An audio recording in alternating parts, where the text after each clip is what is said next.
ബ്രാഹ്മണസ്യ മുഖമാസീത് ബാഹു രാജന്യകൃത ഊരു തദൈശ്വൈ ദ്വൈശ്യ പദ്ഭ്യാം ശൂദ്രോ അജായത്. ഇങ്ങനെ ഉണ്ടായതാന്നാ പറഞ്ഞത്.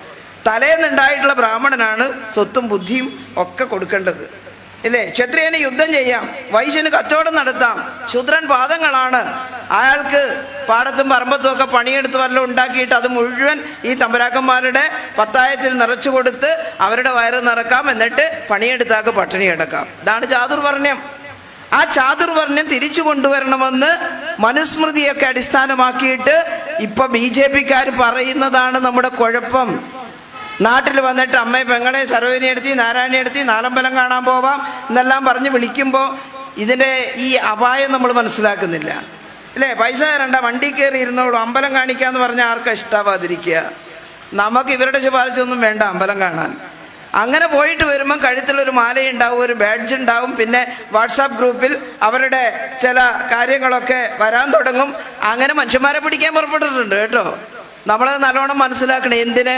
പഴയ ചാതുർവർണ്ണ വ്യവസ്ഥിതി തിരിച്ചു കൊണ്ടുവരാൻ. അതുകൊണ്ടാണ് നമ്മൾ അവരെ എതിർക്കുന്നത്. ഞാൻ പറഞ്ഞത് ഈ സ്വാതന്ത്ര്യത്തിന് മുൻപുള്ള ഈ വലിയ ഐത്താചരണത്തിനൊക്കെ എതിരെയുള്ള പോരാട്ടമൊക്കെയാണ് ശ്രീനാരായണ ഗുരുദേവൻ്റെ ആശയങ്ങളൊക്കെ സ്വീകരിച്ചുകൊണ്ട് നടത്തിയ പോരാട്ടമാണ് ഇടതുപക്ഷം ബാലറ്റ് പേപ്പറിലൂടെ അധികാരത്തിൽ വരാൻ ഇടയാക്കിയത്. 57 EMSന്റെ ഗവൺമെൻറ് വന്ന് 5-6 ദിവസമാകുമ്പോഴേക്കും അന്നൊരു ഓർഡിനൻസ് പാസ്സാക്കി. ബില്ലാക്കി അസംബ്ലി കൊണ്ടുവരുമ്പം കുറച്ച് സമയമെടുക്കും ചർച്ച ചെയ്ത് പാസ്സാക്കുമ്പോൾ. ഓർഡിനൻസ് ഇറക്കിയ താൽക്കാലികമായിട്ടൊരു ഉത്തരവായി. അപ്പോൾ സ്റ്റേ ഓഫ് എവിക്ഷൻ ഓർഡിനൻസ് ആണ് പാസ്സാക്കിയത്. ഒരു മനുഷ്യനെയും താമസിക്കുന്ന ഭൂമിയിൽ നിന്ന് കുടിയൊഴിപ്പിക്കാൻ പാടില്ല എന്നാണ് ഇപ്പം പറഞ്ഞ. ആർക്കെങ്കിലും എന്തെങ്കിലും തോന്നുന്നുണ്ടോ? നമ്മളെ ആര് കുടിയൊഴിപ്പിക്കാൻ? നമ്മുടെ വീട് നമ്മുടെ സ്വന്തമല്ലേ? അവിടെ നിന്ന് ആര് കുടിയൊഴിപ്പിക്കാൻ വന്നാൽ വിവരം അറിയും. നമ്മൾ കോടതിയിൽ പോകും, അങ്ങനെ അവസാനം പറയാം, അല്ലേ? ഞാൻ കോടതിയിൽ പോകും എന്ന് പറയും. അന്നത്തെ പാവങ്ങൾക്ക് കോടതിയിൽ പോകാവോ? ഈ ലാൻഡ് മുഴുവൻ ലാൻഡ് ലോഡിൻ്റെതല്ലേ, ജന്മിയുടേതല്ലേ? സ്വന്തം പേരിൽ മണ്ണില്ലാത്ത ഒരാൾ എന്ത് കടലാസം കൊണ്ട് കോടതിയിൽ പോകും? അപ്പോൾ ഒഴിപ്പിക്കുക തന്നെ, അടിച്ചൊഴിപ്പിക്കുക തന്നെ. ഒഴിപ്പിച്ചാൽ വേറെ ഏതെങ്കിലും ഒരു ഭാഗത്ത് പോയിട്ട് വീണ് കിടക്കും. അങ്ങനെയുള്ള മനുഷ്യർ 2 കാലിൽ എഴുന്നേറ്റ് നിന്ന് ഗവൺമെൻറ് ഓർഡിനൻസ് ഇറക്കിയിരിക്കുന്നു. ഈ ചവിട്ടി നിൽക്കുന്ന മണ്ണിൽ നിന്ന് എന്നെ കുടിയൊഴിപ്പിക്കാൻ ഒരു പൊന്നു തമ്പുരാനും വരില്ല എന്ന ആശ്വാസത്തോടെ അന്ന് നിവർന്നു നിന്നു. അവിടെ തുടങ്ങിയതാ കൂട്ടരെ നമ്മുടെ ഈ വികസനത്തിൻ്റെ രീതി, നമ്മുടെ ജീവിത പുരോഗതി അവിടം വെച്ച് തുടങ്ങിയതാ. പിന്നീട് 57 തന്നെ എല്ലാ ഗ്രാമത്തിലും സ്കൂളുകൾ ആരംഭിക്കണമെന്ന് മുണ്ടശ്ശേരി മാസ്റ്റർ പറഞ്ഞു. അവിടെ ഫീസ് കൊടുക്കണ്ട, ഗവൺമെൻറ് കൊടുത്തുകൊള്ളും, അധ്യാപകർക്ക് ശമ്പളമെന്ന് പറഞ്ഞു. എല്ലാ ഗ്രാമത്തിലും ആശുപത്രികൾ ആരംഭിക്കണമെന്ന് അന്നത്തെ പ്രമുഖനായിട്ടുള്ള ആരോഗ്യമന്ത്രി ഡോക്ടർ AR മേനോൻ പറഞ്ഞു. പക്ഷേ ആ ഗവൺമെൻറ്റിനെ പിരിച്ചുവിട്ട് കളഞ്ഞു കേട്ടോ, കോൺഗ്രസ്സുകാർ കുത്തിത്തിരിപ്പുണ്ടാക്കിയിട്ട്. എന്നിട്ട് 60-ൽ അവർ കോൺഗ്രസ് വീണ്ടും അധികാരത്തിൽ വന്നപ്പോൾ വീണ്ടും കുടിയൊഴിപ്പിക്കാൻ തുടങ്ങി. ഇടുക്കി കുടിയൊഴിപ്പിച്ചു. AKG അവിടെ ഓടിച്ചെന്നിട്ട് പെരുമഴയത്ത് നിരാഹാരം കിടന്നിട്ടാണ് ആ കുടിയൊഴിപ്പിക്കപ്പെടുന്ന പാവങ്ങളെ അവരെ രക്ഷിച്ചെടുത്തത്, അവർക്ക് കുടിയൊഴിപ്പിക്കൽ നിർത്തിവെപ്പിച്ചത് കേട്ടോ. തോട്ടം മുതലാളിമാർക്ക് വേണ്ടി നിർബന്ധമായിട്ട് നമ്മുടെ നിയമമൊക്കെ നിലനിൽക്കുന്നുണ്ട്. എന്നിട്ടും അവരെ ഒഴിപ്പിക്കാൻ കാണിച്ച ക്രൂരതയെ AKG പോയി ചെറുത്തു. ഇവിടുന്ന് ഇരിട്ടിയിൽ എൻ്റെ നാട്ടിൽ കുടിയൊഴിപ്പിക്കലുണ്ടായപ്പോൾ അവിടുത്തെ പള്ളിയിലൊരു വികാരി അച്ഛൻ പറഞ്ഞു അത്രേ, ആരെങ്കിലും ഒന്ന് പോയിട്ട് ആ AK ഗോപാലൻ വിളിച്ചു കൊണ്ടുവരുമോ? മനുഷ്യസ്നേഹിയായ AK ഗോപാലൻ, കമ്മ്യൂണിസ്റ്റുകാരനൊന്നും പറഞ്ഞിട്ടില്ല, മനുഷ്യസ്നേഹിയായ AK ഗോപാലൻ സമരം ചെയ്താൽ കുടിയൊഴിപ്പിക്കൽ നിൽക്കുമെന്ന് പറഞ്ഞു. ഞാനിത് വായിച്ചെടുത്തത് തലശ്ശേരി അതിരൂപത, ക്രിസ്ത്യൻ സഭയുടെ തലശ്ശേരി അതിരൂപത ഒരു കുടിയേറ്റത്തിൻ്റെ ഇതിഹാസം എന്ന് പറഞ്ഞൊരു ബുക്ക് പ്രസിദ്ധീകരിച്ചിട്ടുണ്ട് അവിടെ. അതെനിക്ക് ഒരു കാരണവർ സ്നേഹപൂർവ്വം തന്നു. അത് വായിക്കുമ്പോൾ തലശ്ശേരി അതിരൂപതയുടെ ആദ്യത്തെ ബിഷപ്പ് തിരുമേനി സെബാസ്റ്റ്യൻ വള്ളോപ്പള്ളി, നിങ്ങൾക്കെല്ലാം കേട്ടിരിക്കും സെബാസ്റ്റ്യൻ വള്ളോപ്പള്ളിയെ കുറിച്ച്, തിരുമേനിയെ കുറിച്ച്. അതേ എഴുതിയ ഒരു ലേഖനത്തിലാണ് ഇത് വായിച്ചത്. ആരെങ്കിലും AK ഗോപാലനെ വിളിച്ചു കൊണ്ടുവരുമോ? AK ഗോപാലൻ പോയി അവിടെ കുടിയൊഴിപ്പിക്കൽ നിർത്തിവെച്ചു. ഞാനിത് പറയുന്നത് ആരായിരുന്നു സാധാരണ മനുഷ്യരുടെ ബന്ധു, അത് കാണിക്കാൻ വേണ്ടി മാത്രമാണ്. ആ ബന്ധുത്വം ഇപ്പോഴും തുടരുന്നു. ഈ ഇടതുപക്ഷ ജനാധിപത്യ മുന്നണിയിലെ എല്ലാ കക്ഷികളും ഈ സെക്കുലറിസത്തിൽ വിശ്വസിക്കുന്നു, ജനാധിപത്യത്തിൽ വിശ്വസിക്കുന്നു. ഈ നാടിൽ കക്ഷി രാഷ്ട്രീയ ജാതി മത ഭേദമില്ലാതെ വികസനം ഉണ്ടാകണം എന്ന് ആഗ്രഹിക്കുന്നു. അതിനുവേണ്ടിയാണ് പ്രവർത്തിക്കുന്നത്. അതുകൊണ്ടാണ് LDFനെ തിരഞ്ഞെടുക്കണമെന്ന് നമ്മൾ പറയുന്നത്. 57 തൊട്ട് ഇങ്ങോട്ടുള്ള എല്ലാ ചരിത്രമൊന്നും ഞാൻ പറയുന്നില്ല. ഇടതുപക്ഷ ഗവൺമെൻറ്റിൻ്റെ കാലത്താണ് കുടുംബശ്രീ അയൽക്കൂട്ടം വന്നത്, അല്ലേ? അതിനെക്കൊണ്ട് എന്ത് ഗുണമുണ്ടായി ഈ നാട്ടിൽ? ഒരു വലിയ സമ്പാദ്യമൊന്നും ഇല്ലെങ്കിലും ഒരു ചെറിയ തുക അവിടെ ഉണ്ട് എൻ്റെത് ഓർക്കാൻ ഒരു കുടുംബത്തിന്. ഞാൻ ചിലപ്പോൾ തമാശക്ക് പറയും, ഈ ഭർത്താക്കന്മാർക്കെല്ലാം ഭാര്യമാരോട് കുറച്ച് സ്നേഹം കൂടിയത് ആ സമയത്താണെന്നാണ് അല്ലേ. സാധാരണ പുറത്തു പോയാൽ വഴക്കും അറിയായിരുന്നു, നീ എവിടെ പോകുന്നു, ഇവിടെ ഇരിയെന്നും പറഞ്ഞിട്ട് കേട്ടോ.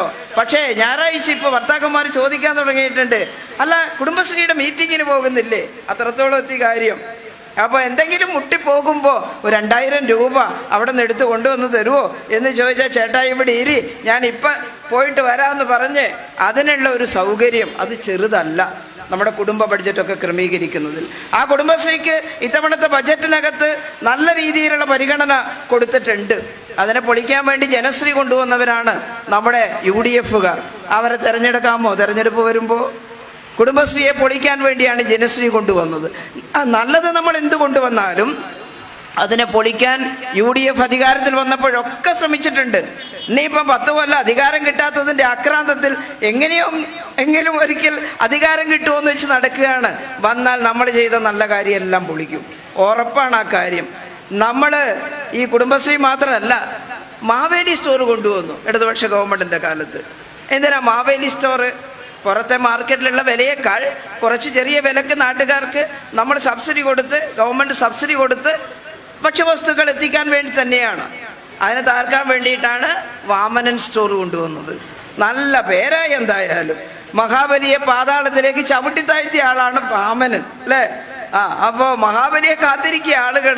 മാവേലി നാടുവാണ കാലം മനുഷ്യരെല്ലാവരും ഒന്നുപോലെ.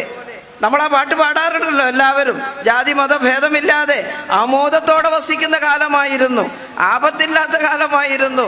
കള്ളമില്ല, ചതിയില്ല, കള്ളപ്പറയില്ല, ചെറുനാഴിയില്ല. എനിക്ക് ഏറ്റവും ഇഷ്ടപ്പെട്ടത് കുറച്ചു കാലം ആരോഗ്യമന്ത്രിയായിരുന്നത് കൊണ്ട് ബാലമരണങ്ങൾ കേൾപ്പാനില്ല എന്ന ഭാഗമാണ്. അപ്പോൾ നല്ല ചികിത്സയൊക്കെ കിട്ടിയിട്ടുണ്ടാവണം മാവേലി നാട്ടിൽ. മാവേലി എവിടെയാണെന്ന് ആർക്കും അറിയില്ല, അതൊരു സങ്കല്പമായിരിക്കാം. രാജാക്കന്മാരെല്ലാം പൊതുവെ ക്രൂരന്മാരും അവരുടെ കാലത്ത് പ്രജകളുടെ ജീവിതം വളരെ കഷ്ടമായിരുന്നു. പക്ഷേ നമ്മൾ സങ്കല്പിക്കുന്നു അങ്ങനെ ആയിരിക്കണമെന്ന്. ആ മാവേലി നാടുവാണ പോലെ കേരളത്തെ മാറ്റാൻ വേണ്ടി പരിശ്രമിച്ചത് ഇടതുപക്ഷ ജനാധിപത്യ മുന്നണിയാണ്. നിങ്ങൾ നോക്കൂ, കഴിഞ്ഞ 2016 4 മിഷനുകൾ തുടങ്ങി. ആ 4 മിഷനുകൾ കേരളത്തിൽ എന്തുമാത്രം മാറ്റം ഉണ്ടാക്കി ഞാൻ വിശദീകരിക്കുന്നില്ല. ഹരിത കേരള മിഷൻ, ഹരിത കർമ്മസേന, നമ്മുടെ വീട്ടിലുള്ള മാലിന്യം പോലും ഇല്ലാതായിക്കൊണ്ടിരിക്കുകയല്ലേ. ഒരു 50 രൂപ എത്രയാണ് കൊടുക്കുന്നതെന്ന് അറിയില്ല, 100 കൊടുത്താലും വിരോധമില്ല. എവിടെ എത്ര കൊടുക്കുന്നത്? 50. അപ്പോൾ ചിലർക്ക് ദേഷ്യം വന്നു, നല്ല സാമ്പത്തിക ശേഷിയുള്ള ചിലരാണ് ദേഷ്യം വന്നത്. അതൊന്നും തരാൻ പറ്റില്ല, വെറുതെ കൊണ്ടുപോയിക്കൊള്ളാൻ പറഞ്ഞു. പക്ഷേ പിന്നീട് മനസ്സിലായി, ഈ ഹരിതകർമ്മസേന വഴി നമ്മുടെ നാട് ശുചിയാകുന്നു, ഡെങ്കി കൊതുക് ഓടുന്നു, പ്ലാസ്റ്റിക്കും മാലിന്യം എല്ലാം വീട്ടു പരിസരത്ത് വീണാൽ അതിന് വെള്ളം കെട്ടി നിന്നിട്ട് ഡെങ്കി കൊതുക് പെരുകും. ഡെങ്കി കൊതുക് മുട്ടയിട്ടാൽ അത് പെരുകിയാൽ ഒറ്റ ബുദ്ധിമുട്ടാണ്, ആ വീട്ടുകാർ മാത്രമേ അത് കടിക്കുകയുള്ളൂ. അവിടുത്തെ കൊതുകിന് പറന്ന് അയലോക്കത്ത് പോയി കടിക്കാൻ മാത്രം അത്ര ദൂരം പറന്ന് പോവില്ലത്. അടുത്ത് ഉള്ള കൊതുകാണ് നമ്മളെ കടിക്കുന്നത്. അപ്പോൾ അതുകൊണ്ട് നല്ല ക്ലീനായി ഡെങ്കി വ്യാപനമൊക്കെ കുറേ കുറക്കാൻ നമുക്ക് സാധിച്ചു എന്നുള്ളതാണ്. ഞാൻ ഹരിത കേരള മിഷൻ്റെ ഒരുപാട് നേട്ടമുണ്ട്, പറയല്ല. വിദ്യാഭ്യാസ സംരക്ഷണ യജ്ഞം നിങ്ങൾ ആലോചിച്ച് നോക്കൂ. UDF-കാർ ഇപ്പോൾ വലിയ മേനി പറയുന്നുണ്ടല്ലോ, ഞങ്ങൾ നവയുഗത്തിലേക്കൊക്കെ നയിച്ചു കളയുമെന്ന്. കോൺഗ്രസിന് 4ൽ 3 ഭൂരിപക്ഷത്തിന് ഇന്ത്യയിലെ പല സംസ്ഥാനങ്ങളും ഭരിക്കാൻ അവസരം കിട്ടിയിരുന്നു. ഉത്തർപ്രദേശ്, ബീഹാർ, മധ്യപ്രദേശ് എന്തോരം ഭൂരിപക്ഷത്തിനാണ് അവരെല്ലാം പലപ്പോഴും അവിടെ കോൺഗ്രസ് തിരഞ്ഞെടുക്കപ്പെട്ടത്.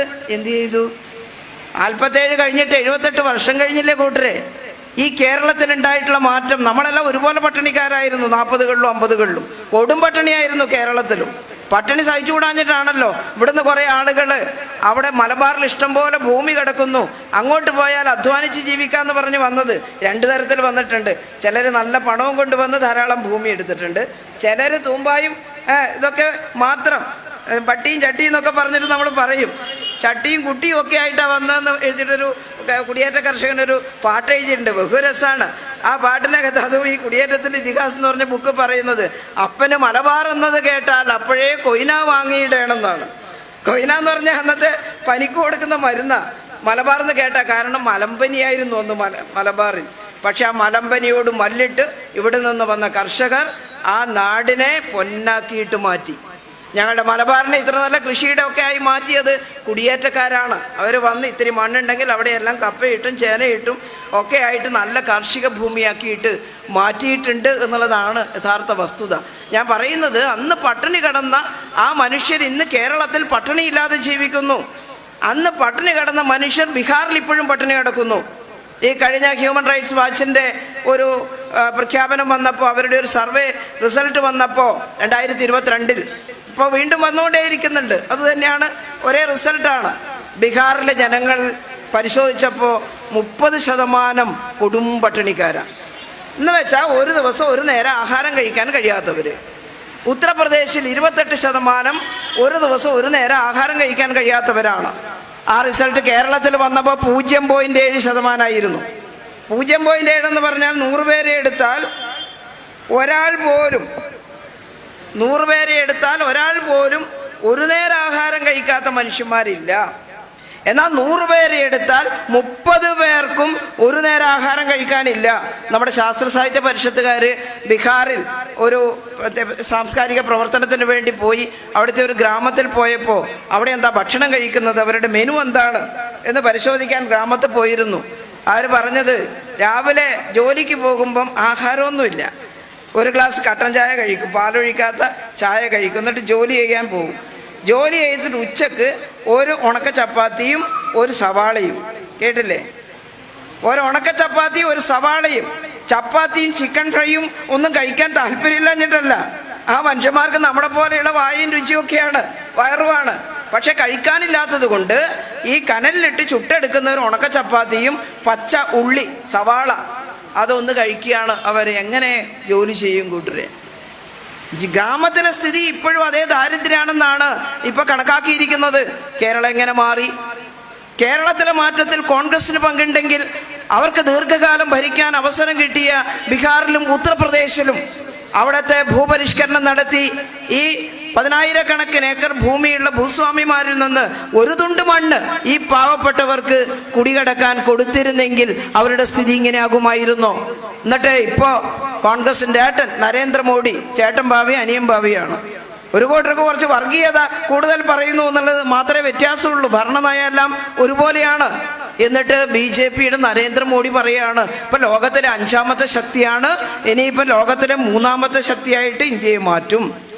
ഇദ്ദേഹം പറയുന്നത് കേട്ടിട്ട് ഇങ്ങനെ TV-യുടെ മുന്നിൽ ആളുകൾ ഇനി സാരേ ദേശവാസിയും എന്ന് പറഞ്ഞ് വിളിക്കുമ്പോൾ സ്ത്രീകളും പുരുഷന്മാരെല്ലാം TV-യുടെ മുന്നിൽ ഇരുന്ന് നരേന്ദ്രമോദിയുടെ പ്രസംഗം കേൾക്കുകയാണ്. 5ാമത്തെ ശക്തിയിൽ നിന്നും 3ാമത്തെ ശക്തിയിൽ നിന്ന് എന്താ പറയുന്നത്?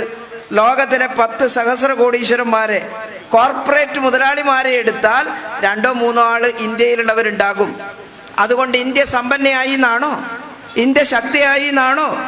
ഈ പാവപ്പെട്ട 30% ആളുകൾ കൊടും പട്ടിണി കിടക്കുന്ന ബംഗ്ലാദേശിനേക്കാൾ, ശ്രീലങ്കയേക്കാൾ, പാകിസ്ഥാനേക്കാൾ പട്ടിണി ഇൻഡെക്സിൽ പിറകിലായ ഇന്ത്യ 3ാം ശക്തി ആയതുകൊണ്ട് ഇവിടെ ആർക്കെന്ത് നേട്ടാണുള്ളത്?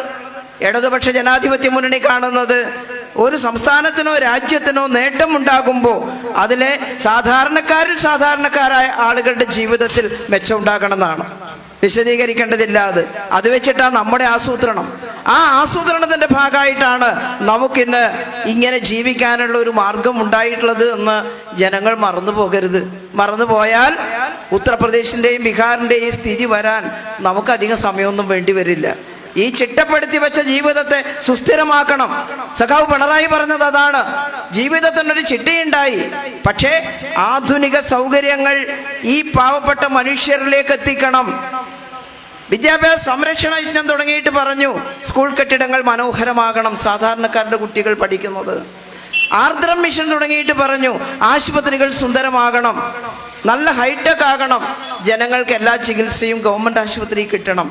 ഇത്ര വിപുലമായ ഗവൺമെന്റ് ആശുപത്രിയും പബ്ലിക് ഹെൽത്ത് സിസ്റ്റവുമുള്ള ഒരു സംസ്ഥാനം കേരളത്തിൽ കോൺഗ്രസ് ഭരിക്കുന്ന ഏതെങ്കിലും സംസ്ഥാനമുണ്ടോ? BJP ഭരിക്കുന്ന ഏതെങ്കിലും സംസ്ഥാനമുണ്ടോ? യോഗി ആദിത്യനാഥ് ഒരു ജാഥയും കൊണ്ടുവന്നപ്പോ തലശ്ശേരി എത്തിയപ്പോ ഒരു പ്രസംഗം നടത്തി. ഇവിടുത്തെ ആരോഗ്യക്കാർ ഉത്തർപ്രദേശിനെ കണ്ട് പഠിക്കണമെന്ന് ചില മാധ്യമങ്ങൾ റിപ്പോർട്ട് ചെയ്തു. പക്ഷേ അന്ന് മീഡിയ നന്നായിട്ട് റിപ്പോർട്ട് ചെയ്തു. അവിടെ ഗോരഖ്പൂരിലെ മെഡിക്കൽ കോളേജിന്റെ ചിത്രവും അല്ലേ തലശ്ശേരിയിലെ ജനറൽ ഹോസ്പിറ്റലിലെ കാഷ്വാലിറ്റിയുടെ ചിത്രവും മാറി മാറി കാണിച്ചു. മറ്റത് കെട്ടും പുകഞ്ഞും കിടക്കുന്നു, മെഡിക്കൽ കോളേജിന്റെ വാർഡുകളും മറ്റും. ഇത് ഹൈടെക് ആയി കിടക്കുന്നു. ഇതാണ് കേരളമെന്ന് മീഡിയ പ്രക്ഷേപണം ചെയ്തു. വലിയ സന്തോഷമായി. എന്നാൽ കേരളത്തിൽ ആരോഗ്യ മേഖലയിൽ അതും പോരാ, വലിയ മാറ്റം ഉണ്ടാക്കണം എന്നാണ് പറഞ്ഞത്. ഞാൻ എൻ്റെ പ്രസംഗം ദീർഘിപ്പിക്കുന്നില്ല. പക്ഷേ കഴിഞ്ഞ ഗവൺമെന്റിന്റെ സമയത്ത് തുടങ്ങിയ ആർദ്രം മിഷനിലൂടെ വലിയ മാറ്റം ഉണ്ടായപ്പോൾ ഇവിടെ കാഞ്ഞിരപ്പള്ളി ആശുപത്രിക്കും മാറ്റം ഉണ്ടായി. അത് പറയാൻ ആരുടെ കഴിവുമല്ല. പ്രൊഫസർ ജയരാജ് അദ്ദേഹം പറഞ്ഞു, ടീച്ചർ കാത്ത് ലാബ് കൊടുക്കുന്നുണ്ടെങ്കിൽ അത് ഞങ്ങളുടെ ജനറൽ ആശുപത്രിയിൽ തന്നെ തരണം. കേട്ടില്ലേ? അപ്പോൾ അത് സമ്മതിക്കാതിരിക്കാൻ നിവൃത്തിയില്ല. അതിനുള്ള എല്ലാ ഒത്താശയും ചെയ്തു. കെട്ടിടം ഉണ്ടാക്കാനും എല്ലാ സൗകര്യവും ചെയ്ത് ഇപ്പോൾ ആൻജിയോപ്ലാസ്റ്റി തുടങ്ങിയോ സാർ? ഇവിടെ തുടങ്ങിയല്ലോ. ആൻജിയോഗ്രാമും ആൻജിയോപ്ലാസ്റ്റിയും ഇല്ലേ ജില്ലാ തലത്തിൽ വെച്ച് നടക്കുന്നു. നെഞ്ചുവേദനയായി മെഡിക്കൽ കോളേജിലേക്ക് ഓടി പോകുമ്പോൾ അവിടെ വലിയ തിരക്ക്. അപ്പോൾ ഇതൊന്ന് പരിശോധിക്കാൻ സമയം കിട്ടാതെ രോഗി മരിച്ചു പോകുന്നത് കൊണ്ട് നമ്മൾ 3 സൂപ്പർ സ്പെഷ്യാലിറ്റികൾ കാർഡിയോളജി, നെഫ്രോളജി, ന്യൂറോളജി ജില്ലയിലേക്ക് മാറ്റാൻ തീരുമാനിച്ചു. അന്ന് മന്ത്രിയായിരുന്നപ്പോൾ എന്നോട് ചിലർ പറഞ്ഞു, എന്തൊരു പരിപാടിയാണ് ഇത്, കാർഡിയോളജിസ്റ്റിനെ കിട്ടുമോ? കാത്ത് ലാബ് നിങ്ങൾ ജില്ലയിൽ കൊടുത്താൽ കാർഡിയോളജിസ്റ്റിനെ കിട്ടുമോ? ഞാൻ പറഞ്ഞു, വെള്ളത്തിൽ ഇറങ്ങിയാലല്ലേ നീന്താൻ പറ്റുമോ എന്ന് അറിയുള്ളൂ അല്ലേ? വെള്ളത്തിൽ ഇറങ്ങാതെ നീന്താൻ പഠിക്കാൻ പറ്റുമോ?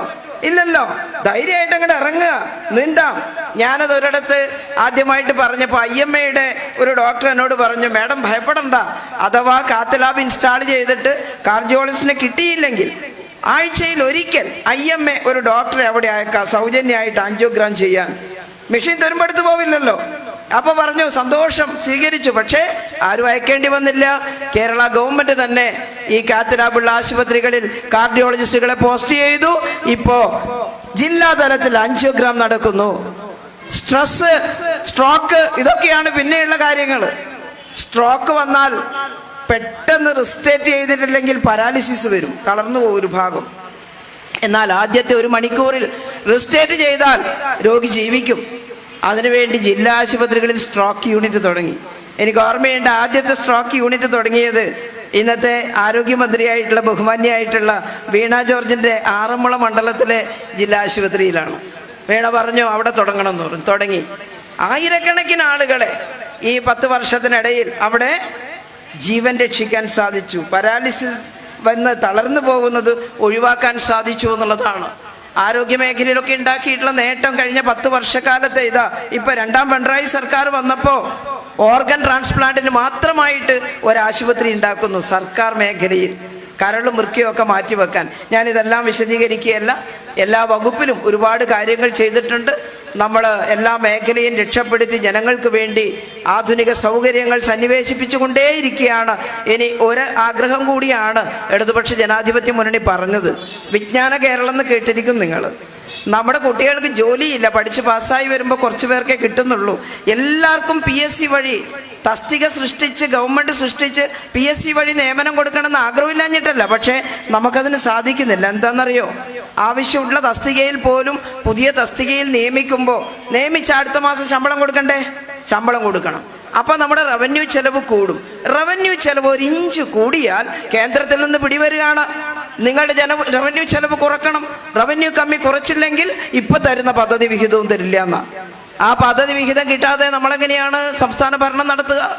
ഫെഡറൽ സിസ്റ്റം അനുസരിച്ച് ഇവിടുന്ന് പണം എല്ലാം കേന്ദ്രത്തിലേക്ക് പോയി കേന്ദ്രത്തിൽ നിന്ന് ടാക്സ് ഷെയറും നികുതി വിഹിതവും ഒക്കെ ആയിട്ട് തരുകയല്ലേ, പദ്ധതി വിഹിതമൊക്കെ ആയിട്ട് തരുമല്ലേ?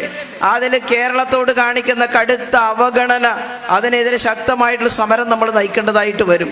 അതുകൊണ്ട് സൃഷ്ടിക്കാതിരുന്നിട്ടില്ല, 10,000-കണക്കിന് തസ്തികകൾ സൃഷ്ടിച്ചു. പിണറായി സർക്കാരിന്റെ കാലത്താണ് കേരളത്തിൽ PSC വഴി ഏറ്റവും കൂടുതൽ നിയമനം നടന്നത് എന്നുള്ളത് നമുക്ക് കാണാൻ സാധിക്കും. എന്നാൽ അത് മാത്രം പോരാ. ഈ അഭ്യസ്തവിദ്യരായ ചെറുപ്പക്കാർക്ക് മറ്റു മാർഗങ്ങളിലൂടെയും തൊഴിൽ കണ്ടെത്തണം.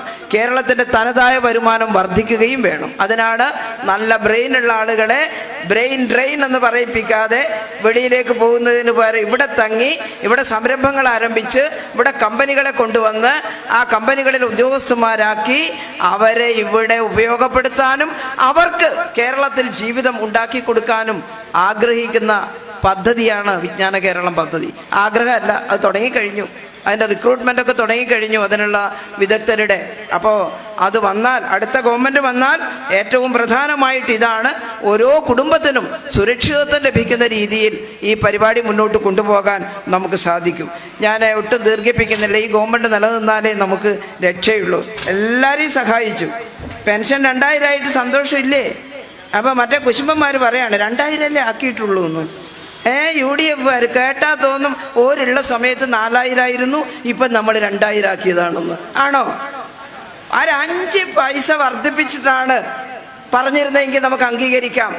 45 രൂപയിൽ കർഷക തൊഴിലാളി പെൻഷൻ തുടങ്ങുമ്പോൾ മുഖ്യമന്ത്രി EK നായനാർ, അന്ന് ധനകാര്യമന്ത്രി KM മാണി സാറായിരുന്നു, നമ്മുടെ കൂടെയായിരുന്നു. ഇപ്പോഴും അതെ, നമ്മൾ ഒരുമിച്ചാണ്. ആ കർഷക തൊഴിലാളി പെൻഷൻ മുതൽ വർദ്ധിപ്പിച്ച് ഇവിടെ 1200-ഉം 1600-ഉം 2000-ഉം ആക്കി വർദ്ധിപ്പിച്ചത് മുഴുവൻ ഇടതുപക്ഷ ഗവൺമെന്റിന്റെ കാലത്താണ്. ഒരു പൈസ പോലും UDF വർദ്ധിപ്പിച്ചിട്ടില്ല. ഇനിയിപ്പം ജോലിയില്ലാതെ വീട്ടിൽ ജോലി ചെയ്യുന്നുണ്ട്, വേറെ ശമ്പളമൊന്നും ഇല്ലാത്ത വീട്ടമ്മമാർക്ക് അല്ലേ, പറഞ്ഞില്ലേ സ്ത്രീ സുരക്ഷ. ഇത്രയേറെ സ്ത്രീ സുരക്ഷ തന്നിട്ടുള്ള ഗവൺമെന്റ് ഏതാ?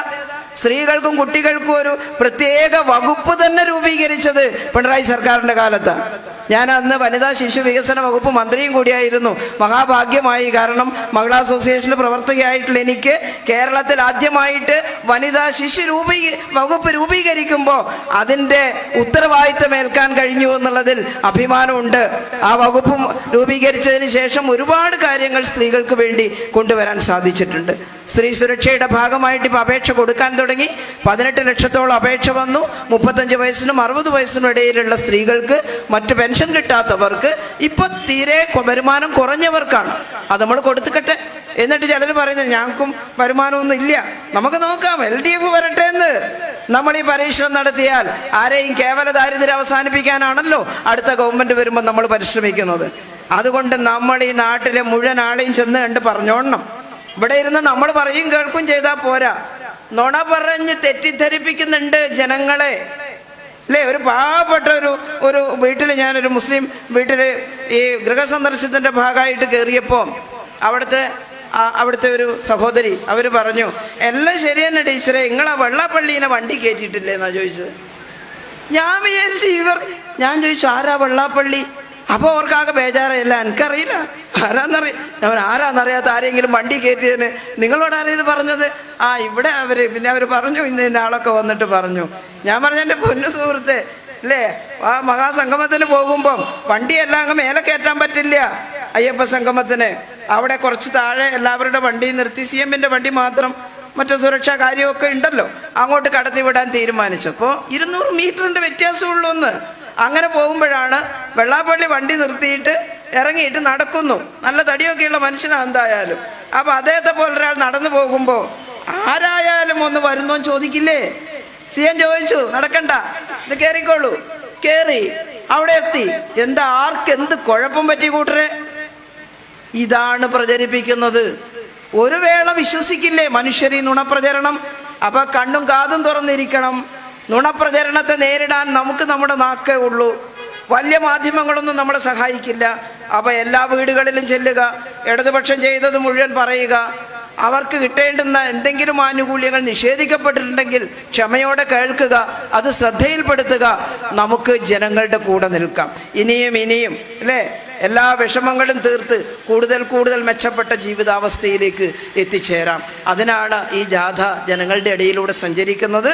അല്ലാതെ ഒരു 4-5 ആളുകൾക്ക് അല്ലേ, UDF-ന് നല്ല തമാശയാണ്, ജയിക്കില്ല, അഥവാ ലങ്ങാൻ ജയിച്ചാൽ എന്തായിരിക്കും അടി അല്ലേ. ഇപ്പൊ തന്നെ ഒരു 5-8 ആളുകൾ മന്ത്രിമാരാകാനും മുഖ്യമന്ത്രിയാവാനും ഒക്കെ കുപ്പായം തുന്നിയിട്ടിട്ട് കാണുമ്പോൾ ഇപ്പൊ തന്നെ അടിയാ. സ്വപ്നത്തിൽ വിചാരിക്കുക ഭരണം കിട്ടിയെന്ന്, എന്നിട്ട് കാണുമ്പോൾ തമ്മിൽ ദേഷ്യ. ഇയാള് മന്ത്രിയാകാൻ നോക്കുന്നു, എനിക്കല്ലേ മന്ത്രിയാവേണ്ടതെന്നുള്ളത്. അപ്പൊ അവനെ എന്ത് ചെയ്യണം? ഈ അധികം ദേഷ്യം ഒന്നും ഉള്ളവരല്ല ഇടതുപക്ഷ ജനാധിപത്യ മുന്നണിക്കാര്. ആരെങ്കിലും മന്ത്രിമാരാവും, ആരെങ്കിലും MLA-മാരാവും. പക്ഷേ നയമൊന്നാണ്, പോളിസി. ആ പോളിസി അനുസരിച്ച് ജനങ്ങൾക്ക് വേണ്ടി പ്രവർത്തിക്കും എന്നത് മാത്രമാണ് ഇടതുപക്ഷ ജനാധിപത്യ മുന്നണിയുടെ തീരുമാനം. അത് ജനങ്ങളെ ബോധ്യപ്പെടുത്തണം എന്ന് മാത്രം പറയുന്നു. ഇവിടെ ജയരാജ് സാറിൻ്റെ മണ്ഡലത്തിൽ വന്നതിലുള്ള സന്തോഷം ഒന്നുകൂടി അറിയിക്കുന്നു. അദ്ദേഹം ഞാനീ പറഞ്ഞ ജനറൽ ആശുപത്രി മാത്രമൊന്നുമല്ല, അദ്ദേഹം പറഞ്ഞാൽ ആർക്കും നിഷേധിക്കാൻ പറ്റില്ല. അതുകൊണ്ട് വളരെ സൗമ്യമായി എല്ലാ വകുപ്പിലും ഇടപെട്ട് കാഞ്ഞിരപ്പള്ളിയിൽ ഒട്ടേറെ വികസനം, ബൈപ്പാസും കാര്യങ്ങളും ഒക്കെ ആയിട്ട് ഒരുപാട് വികസന പ്രവർത്തനങ്ങൾ നടത്തിയിട്ടുണ്ട്. ജനങ്ങളുടെ ബന്ധുവായി നിൽക്കാൻ പ്രൊഫസർ എൻ ജയരാജന് സാധിച്ചിരിക്കുന്നു. ഇവിടെ നിങ്ങളോടൊപ്പം നിന്ന് ഞാനും ആ സന്തോഷം പങ്കിടുന്നു എന്നുകൂടി സൂചിപ്പിച്ചുകൊണ്ട് എല്ലാവരെയും ഹൃദയപൂർവ്വം അഭിവാദ്യം ചെയ്തുകൊണ്ട് എൻ്റെ വാക്കുകൾ അവസാനിപ്പിക്കുന്നു.